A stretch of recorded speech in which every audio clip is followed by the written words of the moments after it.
Assalamualaikum warahmatullahi wabarakatuh.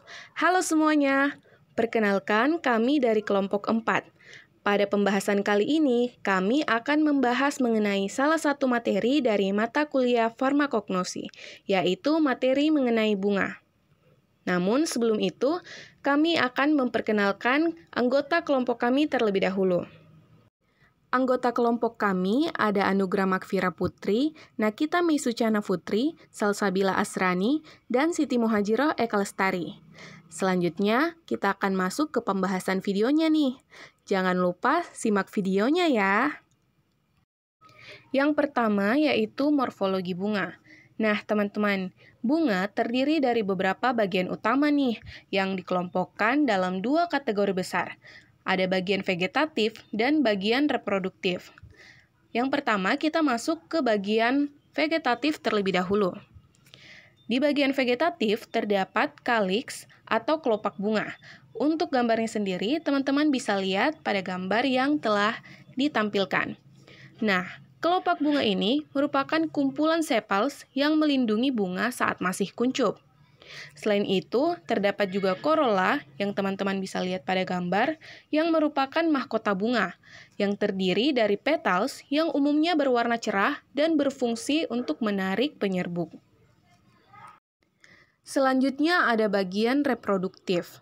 Di bagian reproduktif ini, ada stamen atau androecium yang merupakan organ reproduksi jantan yang terdiri dari anter atau tempat produksi serbuk sari dan juga filamen yang merupakan tangkai yang mendukung anter. Selain itu, ada juga pistil atau ginoecium yang merupakan organ reproduksi betina yang terdiri dari stigma, tempat serbuk sari menempel, style, tangkai yang menghubungkan stigma dengan ovarium, dan ovari, yakni tempat terjadinya pembuahan dan perkembangan biji. Oke teman-teman, selanjutnya kita masuk ke perkembangan dan juga fungsi bunga. Melalui proses penyerbukan dan juga pembuahan, bunga menghasilkan biji yang kemudian dapat tumbuh menjadi tanaman baru. Terdapat berbagai cara penyerbukan, seperti penyerbukan oleh angin atau anemofili, penyerbukan oleh serangga atau entomofili, dan juga penyerbukan oleh air atau hidrofili. Adapun jenis-jenis bunga dibagi ke dalam dua kelompok besar, yakni ada bunga tunggal atau solitary flower yang merupakan bunga yang tumbuh secara individual pada satu tangkai. Seperti contohnya, pada gambar teman-teman bisa lihat, yakni bunga mawar. Dan ada juga bunga majemuk atau inflorescence yang merupakan kumpulan bunga kecil yang tumbuh bersama pada satu tangkai, seperti contohnya yakni bunga anggrek. Baik teman-teman, selanjutnya kita melangkah ke perkembangan bunga dari kuncup hingga mekar. Dalam perkembangannya, bunga melewati 4 proses utama. Yang pertama, ada pembentukan kuncup, di mana bunga mulai terbentuk sebagai kuncup kecil. Lalu dilanjut ke dalam pembukaan kuncup, di mana kelopak bunga membuka untuk memperlihatkan mahkotanya. Lalu dilanjut pada pembungaan, di mana bagian reproduktif mulai terlihat dan siap untuk penyerbukan. Lalu yang terakhir, yakni mekarnya bunga, di mana bunga mencapai tahap mekar penuh dan menarik penyerbuk. Baik, selanjutnya yaitu pembagian tumbuhan berdasarkan jumlah bunga yang dihasilkan. Yang pertama, monokarpik. Tumbuhan yang hanya berbunga sekali sepanjang hidupnya dan kemudian mati, itu contohnya adalah padi dan jagung. Setelah berbunga dan menghasilkan biji, energi tumbuhan habis, menyebabkan tumbuhan tersebut mati. Ini adalah strategi reproduksi yang umum di lingkungan yang tidak menentu. Yang kedua itu polikarpik. Tumbuhan yang dapat berbunga berulang kali sepanjang hidupnya, contohnya itu adalah mangga dan pohon kelapa. Tumbuhan polikarpik biasanya lebih lama hidup. Tumbuhan polikarpik biasanya hidup lebih lama karena mampu beradaptasi dengan baik terhadap pertumbuhan lingkungan, kemungkinan mereka untuk berbunga dan berbuah berkali-kali. Baik, selanjutnya yaitu pembagian bunga berdasarkan letaknya pada tumbuhan. Yang pertama, bunga terminal. Bunga yang terletak di ujung batang atau cabang. Yang kedua, bunga aksial. Bunga yang muncul dari tiap daun, tempat pertemuan antara batang dan daun. 3.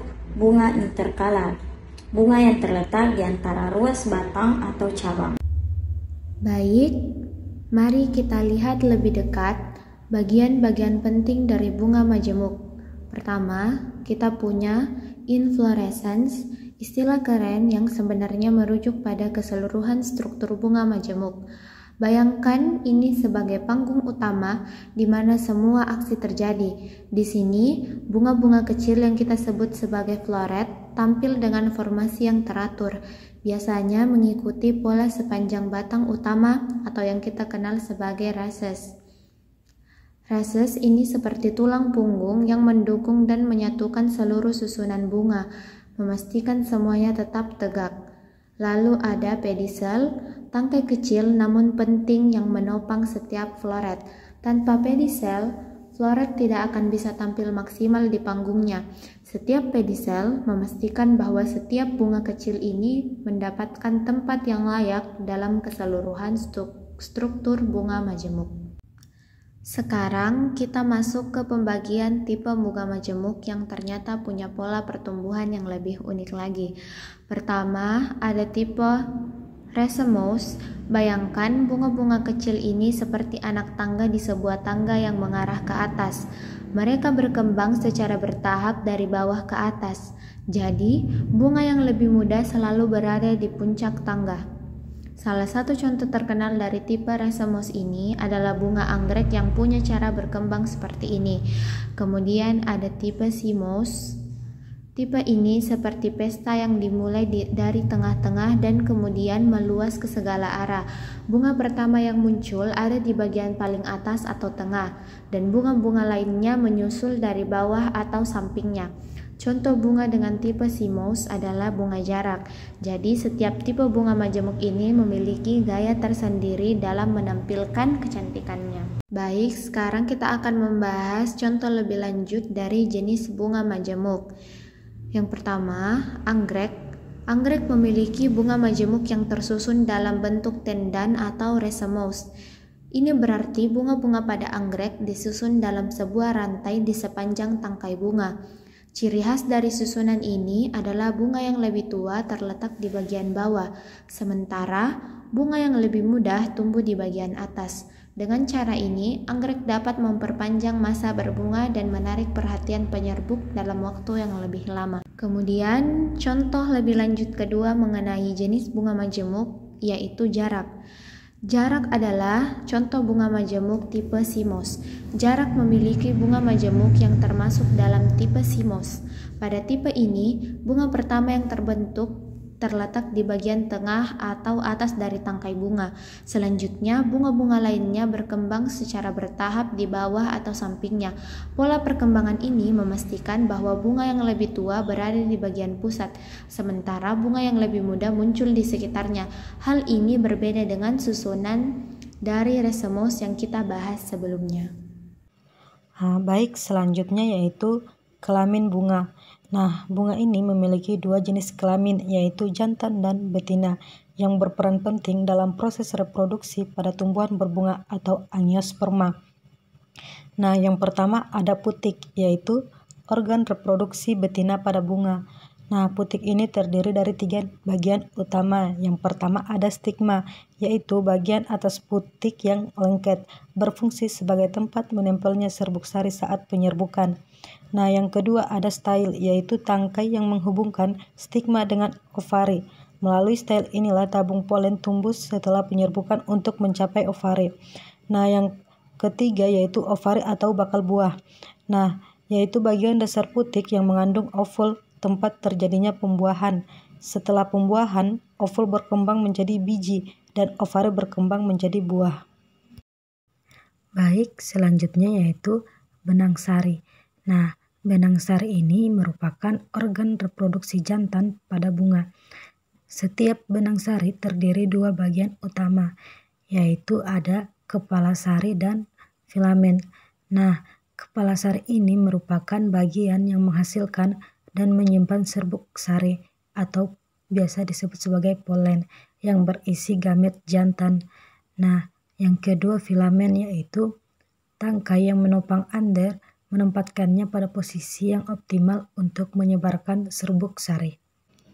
Nah, secara keseluruhan, benang sari menghasilkan serbuk sari yang kemudian ditransfer ke stigma putik melalui berbagai mekanisme seperti angin, air, atau bantuan serangga. Setelah serbuk sari mencapai stigma, proses pembuahan dapat dimulai yang kemudian akan menghasilkan biji dan buah. Sekian video singkat dari kami. Terima kasih teman-teman. Semoga videonya bermanfaat.